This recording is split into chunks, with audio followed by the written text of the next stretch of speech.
ठीक है। अब अगर हम सिमेंटिक्स की बात करें तो सिमेंटिक्स जो है it is more of A philosophical subject. पहले तो ये चीज़ आप समझें कि ये फिलोसॉफिकल सब्जेक्ट है rather than just a scientific kind of subject that we study in linguistics. For example, अगर हम phonetics की बात करें तो phonetics हम कहते हैं is the scientific study of meaning, और उसमें हम साइंटिफिक स्टडी उसको कर भी सकते हैं। What do we mean when we say scientific study?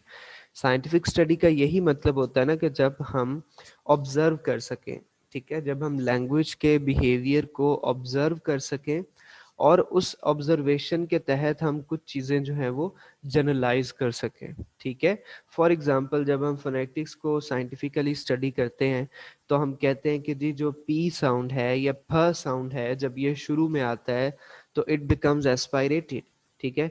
For example it's phone, ठीक है। तो हम कह देते हैं कि ये एक ऑब्जर्वेशन है जो हमने की है फोनेटिक्स में, और उस ऑब्जर्वेशन के तहत हम एक रूल बना देते हैं कि वेन एवर द साउंड फ comes at the start of a word, ठीक है, at the start of a word, तो हम कह देते हैं जी कि वो एस्पायरेटेड होगा। इसी तरह अगर यही फ साउंड जो है वो वर्ड के दरमियान में आएगा, ठीक है, और कॉन्सोनेंट से वॉल के बाद आएगा तो हम कहेंगे कि जी ये एस्पायरेटेड नहीं होगा। इसी तरह हम कहते हैं कि अगर ठ साउंड जो है वो वर्ड के शुरू में आएगा तो ये एस्पायरेटेड होगा। फॉर एग्जांपल जब हम कहते हैं टॉल, ठीक है, टॉल जिसको आप उर्दू इंग्लिश में कहते हैं ना टॉल, नॉर्मली पाकिस्तानी इंग्लिश में it's not tall it's tall. तो हम कहते हैं कि जी जब ये ठ साउंड शुरू में आएगा तो क्या होगा, ये भी एस्पायरेटेड साउंड बन जाएगा। Now these are all observations, ये हमारी क्या है, ऑब्जर्वेशंस हैं कि हमने ऑब्जर्व किया है कि जब जब ये साउंड आएगा तो उसमें यहाँ पे एस्पायरेशन होगी, यहाँ पे नहीं होगी। So the this is called observation, observative behaviour. और इस ऑब्जर्वेटिव बिहेवियर की वजह से हम फोनेटिक्स को एक साइंटिफिक स्टडी कहते हैं, क्योंकि हमने ऑब्जर्व किया है। आपको पता है आपको पता ही होगा कि साइंटिफिक स्टडी क्या होती है, कि जिसमें हम चीज़ों को ऑब्जर्व करके and then we make some and then we draw some conclusion, ठीक है, और उन कंक्लूजन की बेस पे वी मेक सर्टेन रूल्स, ठीक है। अच्छा, अगर यही चीज हम सिमेंटिक्स पे अप्लाई करें, बिकॉज टेक्निकली हम सिमेंटिक्स क्या किसे कहते हैं, हम सिमेंटिक्स कहते हैं is the scientific study of the meaning of words, of the scientific study of the meaning of words. तो जब हम वर्ड्स को साइंटिफिकली स्टडी करेंगे तो इसका मतलब ये है कि हमारे पास कुछ हम जब ऑब्जर्व करेंगे वर्ड्स के मीनिंग्स को तो हमारे पास कोई रिजल्ट निकलना चाहिए जब हम उसे ऑब्जर्व करें, और जो हम रिजल्ट निकालेंगे उससे हम फिर रूल बनाएंगे कि अच्छा जी अगर इस वर्ड का मीनिंग ये है और दूसरा कोई वर्ड है उसमें भी उसी तरह का ही, मतलब एक वर्ड है हम कहते हैं जी फॉर एग्जांपल ग्रास, हम कहते हैं इसका मतलब glass, sorry, let's take the example of glass, हम कहते हैं ये वर्ड है ग्लास। अच्छा, जब हम देखते हैं कि ग्लास का मतलब जो है हम कहते हैं ये पानी पीने वाली कोई चीज है, ठीक है, और अगर यही वर्ड ग्लास कहीं और आ जाए, जैसे फॉर एग्जांपल ग्लास वेयर हम कह देते हैं, तो वहां पे मीनिंग चेंज हो जाता है इसी वर्ड का, ठीक है। सो हमें प्रॉब्लम होती है ऑब्जर्व करने में, बीइंग अ सेमेंटिसिस्ट हमें प्रॉब्लम होती है ऑब्जर्व करने में कि एक जगह पे ग्लास का मीनिंग ये है, दूसरी जगह पे इसका और मीनिंग आ गया है, तीसरी जगह पे ये कोई और मीनिंग दे रहा है, ठीक है। सो इसका मतलब ये हुआ कि हमें काफ़ी प्रॉब्लम होती है जब हम सिमेंटिक्स को साइंटिफिकली स्टडी करते हैं, जब हम मीनिंग को, वर्ड्स के मीनिंग को जब हम साइंटिफिकली स्टडी करते हैं, we face certain problems in in observation, ठीक है जी। सो हम ये कह सकते हैं कि सो डेफिनेशन तो आपको समझ आ गई होगी कि semantics is the scientific study of language, and scientific means when we observe the language and then we come reach to certain conclusion, ठीक है। अच्छा, अब प्रॉब्लम ये है कि हमारे पास जो जितने भी वोकेबलरी के वर्ड्स होते हैं लैंग्वेज के अंदर, ठीक है, जिसको हम कंटेंट वर्ड्स कहते हैं, फॉर एग्जांपल नाउन्स हैं, वर्ब्स हैं, एडजेक्टिव्स हैं, प्रोनाउंस हैं, एडवर्ब्स हैं, ये सारे के सारे जो हैं क्या हैं, दीज आर ऑल वर्ड्स। अच्छा, अब इनके जो मीनिंग्स हैं, प्रॉब्लम ये है कि हर वर्ड के डिफरेंट तरह के मीनिंग्स हैं, हर वर्ड के डिफरेंट तरह के मीनिंग्स हैं। इवन एक जो वर्ड है बॉय, अगर हम बात करें तो ये जो वर्ड बॉय है, it also has many different meanings. और सिर्फ यही नहीं कि इसके डिफरेंट मीनिंग्स हैं, बल्कि वो जो मीनिंग्स हम लेते हैं, मतलब मेरे नज़दीक बॉय का क्या मीनिंग है, आपके नज़दीक बॉय का क्या मीनिंग है, ये डिपेंड करता है, ठीक है, on a number of factors. ये और बहुत सारे फैक्टर्स पे ये डिपेंड करता है कि मैं क्या बॉय का मीनिंग समझता हूँ और आप उस वर्ड बॉय का मीनिंग क्या समझती हैं, ठीक है। It depends on a number of other factors. So हम ये कह सकते हैं कि कोई भी जो लैंग्वेज का वर्ड है उसका कोई एक मीनिंग नहीं है, बल्कि उसके बहुत सारे मीनिंग है, और उसके जो है वो बहुत सारी मीनिंग की एक रेंज है। क्या है उसकी, उसके मीनिंग की एक बहुत सारी रेंज है। कि फॉर एग्जाम्पल जो वर्ड ग्लास है, उसका ये मीनिंग भी हो सकता है, ये भी हो सकता है, ये भी हो सकता है, ये भी हो सकता है, ये भी हो सकता है। They can be more than many, more than 10 meanings of a single word, ठीक है। अच्छा, इसी चीज को सॉल्व करने के लिए हमने कि जी इतने सारे एक ही चीज के अगर मीनिंग हैं, so how can we study it, हम इसको कैसे स्टडी करेंगे, हमारे लिए तो मुश्किल हो जाएगा सिमेंटिक्स को स्टडी करना है। सो डिक्शनरीज जो है वो डेवलप की गई। और आप देखें डिक्शनरीज के अंदर हमने देखा है कि फॉर एग्जांपल अगर एक वर्ड हमें हमें उसकी कैटेगरी भी बताई गई है। Let's take an example of the word next. एक वर्ड होता है नेक्स्ट, NEXT, ठीक है, हम उर्दू में कह देते हैं अगला, हम उर्दू में कह देते हैं उसको दूसरा, ठीक है, या बाद में आने वाला, ठीक है। ये नेक्स्ट के मीनिंग है। अब अगर आप डिक्शनरी में देखें इसका मीनिंग, तो आपको इसके बहुत सारे मीनिंग मिलेंगे इंग्लिश में। अभी हम सिर्फ इंग्लिश लैंग्वेज की बात कर रहे हैं, ठीक है। इंग्लिश में आपको इसके बहुत सारे मीनिंग मिलेंगे, और आपको इसकी बहुत सारी कैटेगरीज भी मिलेंगी। फॉर एग्जांपल आप देखोगे कि नेक्स्ट जो है वो एज ए नाउन भी यूज हो रहा है, तो फिर उसका मीनिंग ये है। आप देखोगे नेक्स्ट जो है वो एज ए एडजेक्टिव भी यूज हो रहा है, फिर उसका मीनिंग ये है। फिर आप देखोगे नेक्स्ट जो है वो as a for example adverb भी यूज हो रहा है, और फिर उसका मीनिंग ये है। नेक्स्ट जो है वो एज ए वर्ब भी यूज हो रहा है, फिर उसका मीनिंग ये है, ठीक है। और फिर आपको ये भी बताया जाएगा कि अगर नेक्स्ट को हम किसी और वर्ड के साथ कंबाइन करके उसका कंपाउंड वर्ड बना दें, तो फिर उसका मीनिंग चेंज हो जाएगा, ठीक है। समझे हैं बात। लेकिन सिमेंटिक्स में हम वर्ड्स को, उसका जो रूट वर्ड होता है, हम उसको बेसिकली ज्यादा स्टडी करते हैं, ठीक है। रूट वर्ड को स्टडी करते हैं। रूट वर्ड कहते हैं जो बेसिक रूट होती है वर्ड की, जिससे वो वर्ड निकलता है, ठीक है। फॉर एग्जाम्पल बॉयहुड की अगर हम बात करें वर्ड की, तो बॉयहुड में जो बेसिक वर्ड है वो बॉय है, ठीक है, और हुड तो हमने बाद में उसको ऐड किया है। सो सिमेंटिक्स जो है ये एक बहुत ही ज्यादा हाईली एक डिबेटेबल सब्जेक्ट है। और इसमें हमारे, और इसको हम ज्यादा जो है वो फिलोसॉफिकली इसको हम स्टडी करते हैं, ठीक है। और ये बहुत ज्यादा फिलोसॉफिकल सब्जेक्ट है, और आप हम ये कह सकते हैं कि it is the mother of all the subjects in the world. कि जितनी भी दुनिया में नॉलेज है, हम उसको इसकी मदर कह सकते हैं। ये सिमेंटिक्स जो है वो इतना इंपॉर्टेंट सब्जेक्ट है, ठीक है। अच्छा, जब हम कहते हैं कि semantics is the scientific study of the meaning of words, ठीक है, तो हम कहते हैं कि जी हम स्टडी करते हैं वर्ड के मीनिंग्स को, ठीक है। अच्छा, सिमेंटिक्स में एक बात आपने ज़हन में रखनी है, जब भी हम कोई सब्जेक्ट को साइंटिफिक स्टडी करते हैं, तो हम किसी एक लैंग्वेज के एतबार से उसको स्टडी नहीं करते। We actually study it from the perspective of all the languages, क्योंकि हम रूल्स बना रहे होते हैं, और रूल्स आपको पता है वही होते हैं जो हर लैंग्वेज पे लागू हों। ऐसा नहीं है कि आपने, अगर आप सिमेंटिक्स सिर्फ इंग्लिश के हवाले से पढ़ें तो फिर कोई फ़ायदा नहीं है। आप सिमेंटिक्स में से इंग्लिश को ही चाहे आप ऑब्जर्व करें, लेकिन आपके रूल्स ऐसे होने चाहिए, आप उसमें से जनरलाइजेशन ऐसी करें कि वो सारी की सारी लैंग्वेजेस पे फॉलो, उस पे जो है वो हम उसको लागू कर सकें। कुछ एक्सेप्शंस हो सकती हैं, आप कह सकते हो कि जी ठीक है इंग्लिश लैंग्वेज में ये रूल फॉलो हो रहा है और उर्दू लैंग्वेज में मीनिंग के एतबार से ये रूल फॉलो नहीं हो रहा। एक्सेप्शंस हो सकती हैं, but normally when we study semantics, when we scientifically study semantics, तो हम उसमें से ऐसे रूल्स निकालते हैं जो ऑल ओवर सारी लैंग्वेजेस पे फॉलो करते हो। ठीक है जी। अब एक और एक मैं सेंटेंस आपको बोलता हूँ। हम सिमेंटिक्स में मीनिंग ऑफ मीनिंग को स्टडी करते हैं। क्या मैं कह रहा हूँ? ये थोड़ी सी कंफ्यूजिंग चीज़ है, लेकिन आपने इसको समझने की कोशिश करनी है कि सिमेंटिक्स में हम किस चीज़ को स्टडी करते हैं? Meaning of meaning. कि जो मीनिंग है किसी वर्ड का, हम उस मीनिंग को स्टडी करते हैं। ठीक है, जैसे मैंने अभी बताया। अब बजाते खुद जो एक वर्ड मीनिंग है, जो कि मीन से निकला है, जिसे हम उर्दू में कहते हैं मतलब। ठीक है, मीन।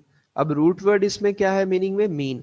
अगर हम इस वर्ड को स्टडी करना चाहें कि इसका क्या मतलब है, मतलब का क्या मतलब है, ठीक है, हम इसको भी स्टडी अगर करें तो ये भी सिमेंटिक्स है।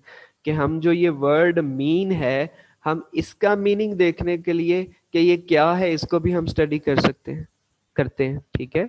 सो अगर आप ये वर्ड सिर्फ ये मीन का ही मतलब देखें ना डिक्शनरी में, मीन का, कि यार ये मीन का क्या मतलब बनता है, हालांकि हमें पता है कि इसका मतलब है, but when you look at the dictionary, हमारे पास 16 से ज्यादा जो है इसकी आते हैं मीनिंग्स। ठीक है, 16 से ज्यादा, 16 से ज्यादा एंट्रीज हैं इस एक वर्ड मीन के लिए इन डिक्शनरी, के मतलब का क्या मतलब है। ठीक है। तो it's a very very broad subject, और मैं आपको ये जो स्लाइड्स वगैरह प्रोवाइड किया करूंगा, आपका सारे के सारा जो होगा ना कोर्स, वो इसी में ही मुकम्मल हो जाया करेगा, क्योंकि मेरी स्लाइड जो है वो इस तरह की नहीं है कि आप एक स्लाइड के ऊपर 2 लाइनें लिखी हैं, 3 लाइनें लिखी हैं। आप मेरी स्लाइड्स पढ़ेंगे तो आपको जो है वो एक दिली सुकून मिलेगा कि उसमें इतना ज़्यादा जो है वो आपको डेटा मिलेगा। ठीक है, क्योंकि ये सब्जेक्ट ही कुछ कुछ इस नौइयत का है कि हम थोड़े नॉलेज से हमारा जो है वो काम नहीं चल सकता। सो यहाँ तक अभी तक जितना मैंने पढ़ाया है, if you have any question so you can ask me, जल्दी से।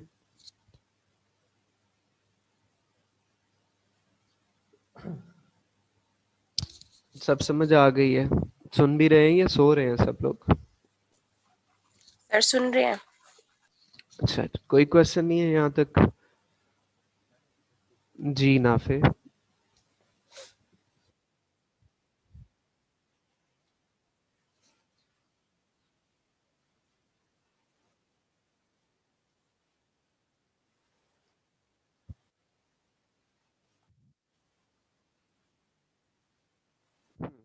ओके, अच्छा क्वेश्चन है आपका।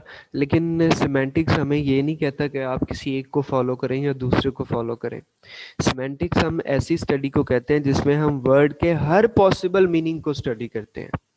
ठीक है, सिमेंटिक्स हमें ये नहीं कहता कि आप इस मीनिंग को फॉलो करना है और इस मीनिंग को फॉलो नहीं करना है। It totally depends on the person who is using that language. मतलब जुबान जो है ना, ये वो, मतलब जो जुबान के बोलने वाले लोग होते हैं ना, वही डिसाइड करते हैं कि वो वर्ड के क्या मीनिंग समझेंगे। फॉर एग्जाम्पल, मुझे एक गोरा आके नहीं कह सकता कि जी आप ये जो चेयर है आप इसको ये जो चेयर है जिसे हम उर्दू में कुर्सी कहते हैं, आप इसे जो है वो उर्दू में बिल्ली कहा करें। मुझे एक गोरा नहीं आके कह सकता। ठीक है, उसकी वजह ये है कि ये मेरी लैंग्वेज है, मेरी नेटिव लैंग्वेज है, और हम उर्दू बोलने वाले लोग जो हैं, हमें पता है कि ये जो लैंग्वेज, ये जो वर्ड है कुर्सी, इसका मतलब क्या है और इसके क्या क्या मतलब हो सकते हैं। कोई और जुबान बोलने वाला आके मुझे डिक्टेट नहीं कर सकता कि आप इसको कुर्सी नहीं, आप इसको बिल्ली बोलें। सो सिमेंटिक्स में हम जितने भी किसी वर्ड के पॉसिबल मीनिंग्स हो सकते हैं, हम उन सब को स्टडी करते हैं। ठीक है। और एक और चीज भी आप जहन में रखें कि मीनिंग जो होता है वो कभी भी इंडिपेंडेंट नहीं होता। मीनिंग किसी भी वर्ड का इंडिपेंडेंट, उसका वो मीनिंग इंडिपेंडेंट मीनिंग नहीं होता। मीनिंग हमेशा जो है वो रिलेशन की फॉर्म में होता है। किस फॉर्म में होता है? रिलेशन की फॉर्म में होता है। और मैं आपको एक अमेजिंग चीज बताता हूँ कि हम कभी भी किसी भी वर्ड के एग्जैक्ट मीनिंग तक नहीं पहुंच सकते। We can only understand the relationship of one word with another word. हम एक वर्ड के रिलेशन को दूसरे वर्ड के साथ जोड़ के उसको समझ सकते हैं। ठीक है, समझें बात। अब फॉर एग्जांपल मैं आपसे सिर्फ ये वर्ड बोलता रहूं, कुर्सी कुर्सी कुर्सी कुर्सी, तो आपको समझ नहीं आएगी कि what I am actually trying to say. आप ये तो समझ जाओगे कि सर जो कुर्सी का लफ्ज बोल रहे हैं, आपके माइंड में फौरन से एक रिप्रेजेंटेशन आ जाएगी कि sir is talking about an object which has four legs and which has a back seat। आपके माइंड में फौरन आ जाएगी। लेकिन हो सकता है कि मैं कुछ और कहने की कोशिश कर रहा हूँ, लेकिन आप उसको कुर्सी समझ रहे हो। अनटिल अनलेस जब तक मैं उसमें और वर्ड्स का इजाफा नहीं करूंगा तो आपको एग्जैक्टली उसका मीनिंग नहीं समझ आएगा।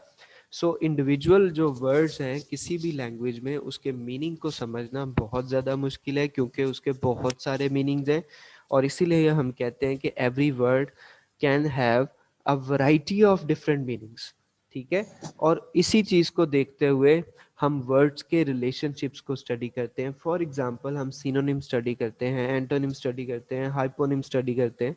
ठीक है, हम मैरोनिम स्टडी करते हैं, हम कोऑर्डिनेट और सबऑर्डिनेट वर्ड्स जो कैटेगरी है उसको हम स्टडी करते हैं। हम वर्ड्स के सिमेंटिक रिलेशंस को स्टडी करते हैं कि जी एक सेंटेंस में एजेंट कौन है, पेशेंट कौन है, ठीक है, कौन जो है वो दूसरे पे एक्ट कर रहा है। ठीक है, और समझ आ गई बात जी। तो ये हम बेसिकली हम सिमेंटिक्स में उसको स्टडी करते हैं। Now we move on to the next debate on semantics. अब हम थोड़ा ना इसको हिस्टोरिकली देखेंगे। जैसे मैंने आपसे पहले कहा कि पहला जो हमारा लेक्चर है ना वो बहुत ज़्यादा डिटेल्ड होगा। हम उसको अब सिमेंटिक्स को हम हिस्टोरिकली देखेंगे कि ये वर्ड जो है वो आया कहाँ से है। यू आर वेलकम नाफे। हम ये देखेंगे कि ये जो सिमेंटिक्स का वर्ड है ये आया कहाँ से है।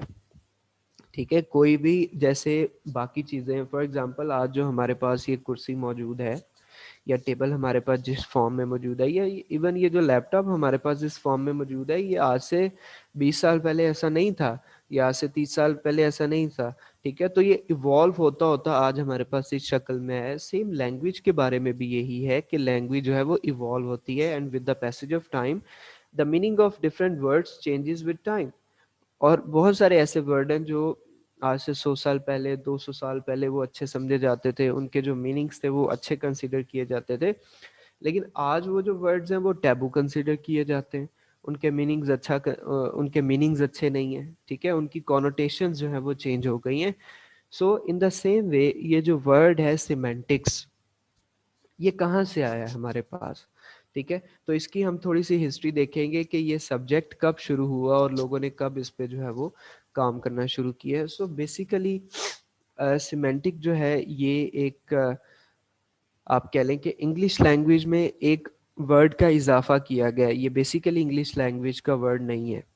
ठीक है, तो ये फर्स्ट टाइम ये वर्ड जो है एक कॉन्फ्रेंस में यूज़ किया गया, अमेरिकन फिलोसॉफिकल एक एसोसिएशन, ये कॉन्फ्रेंस हुई थी 1894 में, जब बकायदा तौर पे ये वर्ड जो है वो सिमेंटिक्स इस्तेमाल किया गया। ठीक है, उससे पहले ये वर्ड जो है वो एक्चुअली फ्रेंच का एक वर्ड है सिमेंटीक, जिससे ये निकला है। ठीक है, और एक्चुअल में ये फ्रेंच का भी नहीं है, बल्कि एक एम्ब्रियल एक फिलोसफर थे जिन्होंने ग्रीक लैंग्वेज में से इस वर्ड को लिया और इसे फ्रेंच में ऐड किया। ठीक है, ये जो एम्ब्रियल थे इन्होंने फ्रेंच ग्रीक में से वर्ड सिमेंटिक लेके उसे फ्रेंच लैंग्वेज में ऐड किया। ठीक है जी। और लेकिन तब जो सिमेंटिक का जो मीनिंग था वो हिस्टोरिकल मीनिंग था। मुराद क्या है कि तब जो आज से आप कह लें कि ये हम बात कर रहे हैं कोई 1930 के बाद की। ठीक है, कि तब जो सिमेंटिक का मीनिंग समझा जाता था वो ये समझा जाता था कि how the meaning of a word changes with time. मतलब हम इसको हिस्टोरिकल सिमेंटिक्स, इसका मीनिंग जो था वो हिस्टोरिकल सेंस में था सिमेंटिक्स का, कि उस वक्त हम ये कहते थे कि semantic is the scientific not scientific semantic is the study of the change of meaning of words with time। ठीक है, पहले इसका ये मीनिंग समझा जाता था। लेकिन उसके बाद बाकायदा और एक किताब लिखी गई थी, ऑगडन एंड, एक दो फिलोसफर थे ऑगडन एंड रिचर्ड्स, उन्होंने 1923 में एक किताब लिखी थी द मीनिंग ऑफ मीनिंग। तो उसमें भी उन्होंने ये जो वर्ड है सिमेंटिक इसको यूज़ किया था। देखिए उन्होंने पूरी किताब लिख दी द मीनिंग ऑफ मीनिंग, लेकिन उन्होंने ये वर्ड प्रॉपरली यूज़ नहीं किया, बल्कि उन्होंने अपनी किताब के लास्ट में इस वर्ड को यूज़ किया। अपेंडिक्स का एक सेक्शन होता है बुक के अंदर लास्ट में, तो वहाँ पे उन्होंने इसको सिमेंटिक्स के वर्ड को यूज़ किया। So what I am trying to say is that कि ये जो वर्ड है ये बहुत पुराना, हम इसको स्टडी नहीं करते आ रहे, बल्कि ये रिसेंटली ही एक प्रॉपर जो है वो सब्जेक्ट के तौर पे आया। इससे पहले इसके और मुख्तलिफ नेम थे सिमेंटिक्स के, वो हम आगे डिस्कस करेंगे कि वो कौन कौन से नेम थे। सो फिर 1990 में जो एम ब्रियल थे उन्होंने एक किताब लिखी जिसका उन्होंने बकायदा नाम रखा semantics studies in the science of meaning. ये उन्होंने किताब लिखी, ठीक है। और इससे पहले आपको पता है, मैं बता चुका हूँ कि उन्होंने फ्रेंच लैंग्वेज में इस वर्ड को ऐड किया था सिमेंटिक, और उसके बाद 1990 पे उन्होंने ही, एम ब्रियल ने ही एक किताब लिखी semantics studies in the science of meaning. So first time हमारे पास ये जो वर्ड आया है सिमेंटिक्स वो 1990 में आया, ठीक है जी। उसके बाद वही वो जो अभी मैंने आपसे बात की कि 1923 के अंदर एक किताब लिखी गई, बहुत फेमस ये किताब थी द मीनिंग ऑफ मीनिंग, जो कि ऑगडन और रिचर्ड ने लिखी, और उसमें उन्होंने इसका जिक्र किया, लेकिन वो भी कोई बाकायदा तौर पे उन्होंने इसको प्रॉपरली एक्सप्लेन नहीं किया कि सिमेंटिक्स क्या है, बल्कि जस्ट उन्होंने उसको एक अपेंडिक्स में उसका जिक्र किया, और उसमें भी उन्होंने ये कहा कि एक किताब का जिक्र किया बेसिकली कि 90, ये जो ऑगडन एंड रिचर्ड थे इन्होंने लिखा कि एक किताब थी the problem of meaning in primitive language, जो कि एक एंथ्रोपोलॉजिस्ट ने लिखी थी। तो उन्होंने ये सिमेंटिक का वर्ड जो था वो उस वक्त यूज़ किया। मतलब कि ये जो सिमेंटिक का वर्ड है ये बहुत पुराना है, ये 1923 से भी पहले का है, लेकिन इसको जो प्रॉपरली यूज़ किया गया वो 1990 में यूज़ किया गया, जो मैंने आपको बताया कि वो एम्ब्रियल ने उसको अपनी किताब में यूज़ किया। अच्छा, इसके अलावा भी कुछ ऐसे वर्ड्स यूज़ होते रहे जिनका मीनिंग सिमेंटिक्स ही समझा जाता था। फॉर एग्जांपल, जिनका मीनिंग सिमेंटिक के करीब करीब समझा जाता था। For example H G Wells, ये बहुत बड़े राइटर थे जो प्रोज लिखा करते थे। मे बी आप भी आगे एच जी वेल्स की कुछ वो जो एसेस वगैरह आप पढ़ोगे, मे बी फोर्थ सेमेस्टर में आप पढ़ोगे एच जी वेल्स के, तो उन्होंने भी एक वर्ड यूज़ किया था सिग्निफिक्स का, ठीक है। और उनका एक ऐसे है the shape of things to come, उसमें उन्होंने एक वर्ड यूज किया था सिग्निफिक्स का, जिसका मतलब जो था वो यही बनता था सिमेंटिक सिग्निफिक्स साइन। देखिए अगर हम वर्ड को ऑब्जर्व करें तो वर्ड बेसिकली है क्या, वर्ड एक सिंबल है, वर्ड एक साइन है, ठीक है। फॉर एग्जांपल आपके सामने ये वर्ड है अदर, ठीक है। अब ये अगर आप इस वर्ड अदर को ऑब्जर्व करें तो इसमें क्या है, इसमें ओ है, टी है, एच है, ई है और आर है। अच्छा, ये O T H E R क्या है, ये बेसिकली साइंस हैं, सिंबल्स हैं, ठीक है। कि ओ का हमें पता है कि जी ओ जो है वो इस तरह का कोई सिंबल है राउंड में, टी जो है वो इस तरह का सिंबल्स है। सो ये साइंस हैं जिसको कंबाइन करके हमने अपने वर्ड्स को बनाया है। सो सिग्निफिक्स का मतलब भी एक्चुअली साइन होता है। सिग्निफिक्स में आप देखें कौन सा वर्ड छुपा हुआ है, साइन, ठीक है। सो एच जी वेल्स ने भी मतलब के सिमेंटिक्स प्रॉपर वर्ड यूज नहीं किया, बल्कि उसकी जगह पे सिग्निफिक्स वर्ड यूज किया, जिसका भी मतलब यही बनता है मीनिंग। इसके अलावा भी बहुत सारे वर्ड्स यूज होते रहे, जैसे कि फॉर एग्जांपल सिमेसियोलॉजी, ठीक है, सिमोलॉजी, सिमोलॉजी, ठीक है। सेमियोटिक्स यूज होता रहा है। सेमियोटिक्स तो बल्कि एक बकायदा ब्रांच बन चुकी है लिंग्विस्टिक्स की, ठीक है, जिसमें आप साइंस और सिंबल्स को स्टडी करते हैं। जो फर्डिनेंड डी सोशोर, जिसके आप कह लें कि फाउंडिंग फादर्स हैं, और इसी तरह सेमीमिक्स हो गया और सेमिक्स हो गया, ये वो सारे वर्ड्स हैं जो पास्ट में जो स्कॉलर्स हैं वो यूज़ करते रहे, ठीक है जी। For in the meaning of semantics, कि जो सिमेंटिक्स की जगह ये बहुत सारे वर्ड्स मीनिंग, ये बहुत सारे वर्ड्स यूज़ करते रहे, ठीक है जी। But there is unfortunately a use of the term semantic and semantics in popular language, especially newspaper, that bears only a slight resemblance to our use.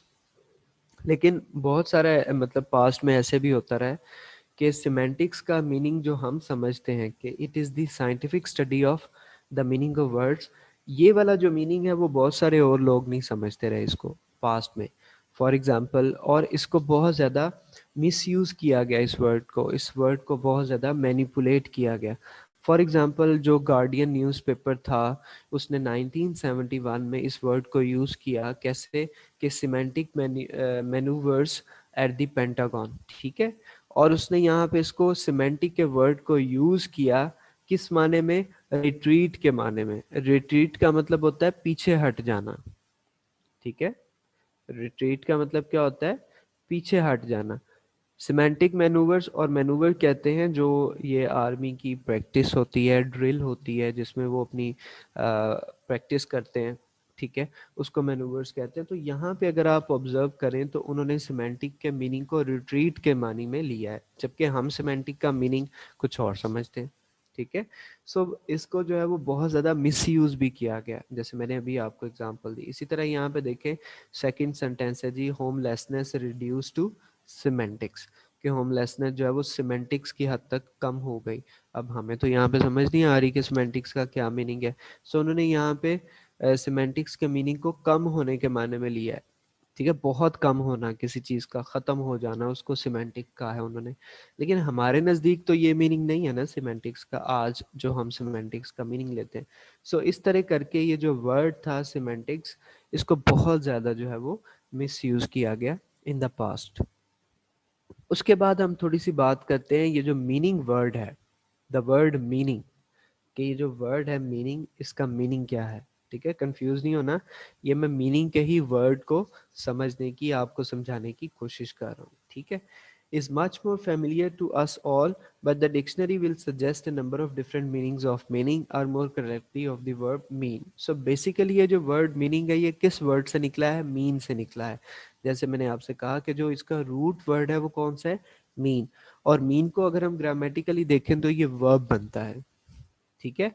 और इसके ही हमारे पास जो है वो कोई 16 से ज़्यादा मीनिंग है, 16 से ज़्यादा हमारे पास इस वर्ड मीन के मीनिंग है डिक्शनरी के अंदर, ठीक है।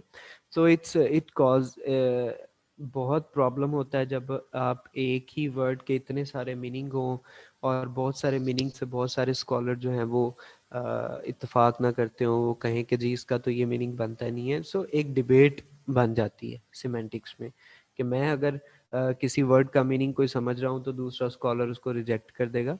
जैसे अभी हमने देखा कि 1971 में जो गार्डियन ने जो वर्ड यूज़ किया सिमेंटिक्स, उसका मीनिंग कोई और था, जिसको हम रिजेक्ट कर रहे हैं कि सिमेंटिक्स का ये मीनिंग नहीं है, और इसको जो है वो हिस्टोरिकली गलत यूज़ किया गया है, ठीक है। अच्छा, to begin with, we should not see a close link between the sense we require and the sense of intent that we find in mean to be there tomorrow. It is significant perhaps that we cannot in this context talk about my meaning to refer to what I mean to do. अच्छा, अब problem ये है कि कोई भी word है, for example ये भी हम मीनिंग की जैसे, मीन की जैसे हम एग्जाम्पल ले रहे थे।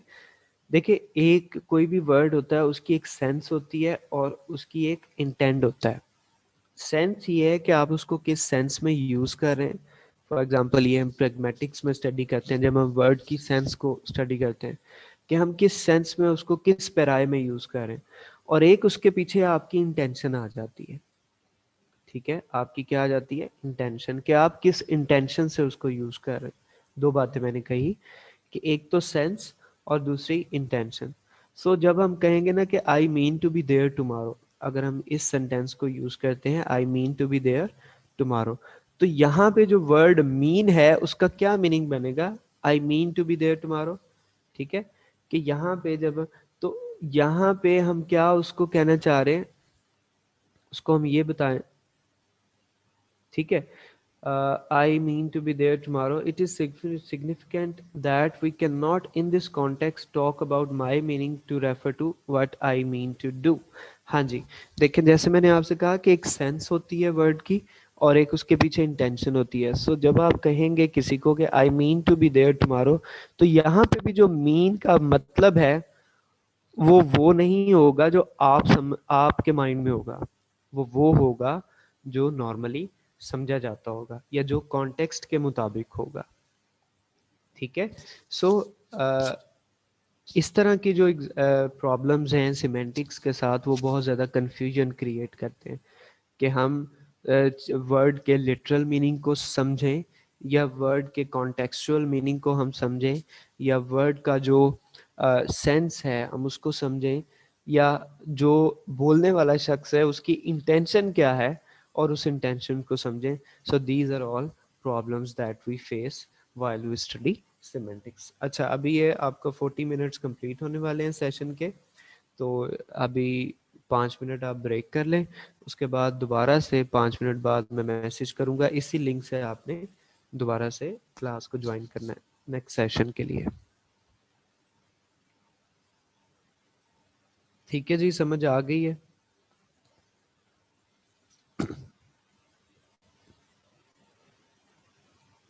जी Nimra. Yes, sir. Sir, I ji have a question.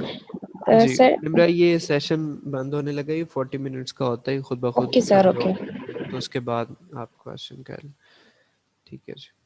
अब ये जो वर्ड गिव है, ये वर्ब है, और अगला बंदा जो है इसकी सेंस को ना समझे, वो इसको गलत भी समझ सकता है। वो ये कह सकता है कि मुझे जो है वो अलीम साहब ऑर्डर दे रहे हैं। ठीक है, वो मुझे रिक्वेस्ट नहीं कर रहे बल्कि वो मुझे ऑर्डर दे रहे हैं कि मुझे ये पानी पिलाओ या मुझे पानी का ग्लास दो। ठीक है। सो ये जो प्रॉब्लम है, इस प्रॉब्लम को भी हम एड्रेस करते हैं इन सेमेंटिक्स, कि हम जिस सेंस में बात करने की कोशिश कर रहे होते हैं, जिस सेंस में हम मीनिंग आगे ट्रांसफर करने की कोशिश कर रहे होते हैं, हम उस सेंस को भी समझने की कोशिश करते हैं। ठीक है जी। अच्छा, देखिए यहाँ पे जो, अब आप इन जरा सेंटेंसेस को कंपेयर करें। ये एक सेंटेंस है, I mean to be there tomorrow. अब इसके दो मतलब बनते हैं। एक मतलब तो ये बनता है कि मैं वहाँ कल पहुँच जाऊँगा, किसी खास जगह जहाँ की भी बात हो रही है। दूसरा इसका मीनिंग ये बनता है कि वो ये कहना चाह रहा है कि मेरा मतलब ये है कि मैं वहाँ पहुँच जाऊँगा। अब देखिए, ये दो मीनिंग निकल रहे। एक मीनिंग यहाँ पे मीन का ये निकल रहा है कि मैं कल वहाँ पहुँच जाऊँगा, और एक मीनिंग इसका ये निकल रहा है कि मेरा मतलब है कि मैं वहाँ पे पहुंचूंगा। ठीक है। सो यहाँ पे मीन जो वर्ब वर्ब है, इसके दो मीनिंग है। लेकिन हम फॉर एग्जाम्पल इसके मीनिंग को समझने के लिए कि यहाँ पे इस सेंटेंस में मीन का क्या मतलब है, हम एक और सेंटेंस लेते हैं। For example, those clouds mean thunder. ठीक है। यहाँ पे जो मीन का मीनिंग है ना, हम एक्चुअली इस माने में समझाना चाह रहे हैं दूसरे बंदे को कि मेरा मतलब क्या है I mean to be there tomorrow में। ठीक है। ये थोड़ी सी कंफ्यूजिंग बात है, मैं आपको ये समझाने की कोशिश कर रहा हूँ कि समटाइम्स, बल्कि मोस्टली ऐसा होता है कि हम एक वर्ड के मीनिंग को समझाने के लिए, उसकी सेंस को समझाने के लिए हम एक और सेंटेंस बोलते हैं जिसमें उसका एक्चुअल मीनिंग होता है, तो फिर अगला बंदा समझता है कि अच्छा, तुम्हारी बात करने का मतलब ये है। आपने देखा है अक्सर जब मिसअंडरस्टैंडिंग होती है तो हम यही कह रहे होते हैं कि यार मेरा मतलब ये नहीं है समझाने का, मेरा मतलब तो ये है कहने का। तो फिर हम अपने मतलब को समझाने के लिए और बहुत सारे सेंटेंसेस बोलते हैं जिसमें हम उस वर्ड को यूज करते हैं, ताकि हम उस वर्ड की प्रॉपर सेंस समझा सकें दूसरे को कि यार मेरा मतलब एक्चुअल में ये है। मेरी बात समझ रहे हैं आप? समझ आ रही है सबको? Yes, sir. जी। कि हम जो कोई वर्ड है, कोई भी वर्ड है, उसके मीनिंग को प्रॉपर, उसकी सेंस को समझाने के लिए हम और बहुत सारे सेंटेंसेस बोलते हैं। ठीक है।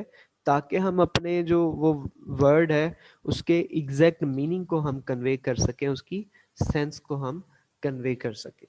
ठीक है जी। फिर इस तरह भी होता है कि कुछ वर्ड्स होते हैं जिन वर्ड्स के कुछ नेचुरल मीनिंग होते हैं और कुछ जो है वो कन्वेंशनल मीनिंग होते हैं। अच्छा, नेचुरल मीनिंग तो यही है ना, जैसे फॉर एग्जांपल एक चेयर का वर्ड है तो इसका नेचुरल मीनिंग वही है जो डिक्शनरी में हमारे पास मौजूद है कि चेयर ये होती है। ठीक है। एक उसका कोई कन्वेंशनल मीनिंग भी हो सकता है। कैसे?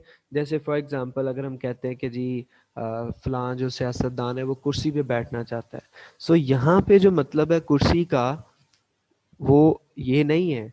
हम यहाँ पे मेटाफोरिकली वर्ड यूज कर रहे हैं कुर्सी का, हम ये नहीं कहते कि वो वाकई कोई कुर्सी पे बैठना चाहता है, बल्कि यहाँ पे हमारा कुर्सी से मुराद क्या है कि वो एक ओहदे पे बैठना चाहता है। ठीक है, सो एक ही वर्ड है, उसकी सेंस कहीं पे और आ रही है और कहीं पे उसकी सेंस जो है वो और आ रही है। सो एक कन्वेंशनल भी उसकी एक सेंस होती है और एक नेचुरल सेंस भी होती है। ठीक है जी।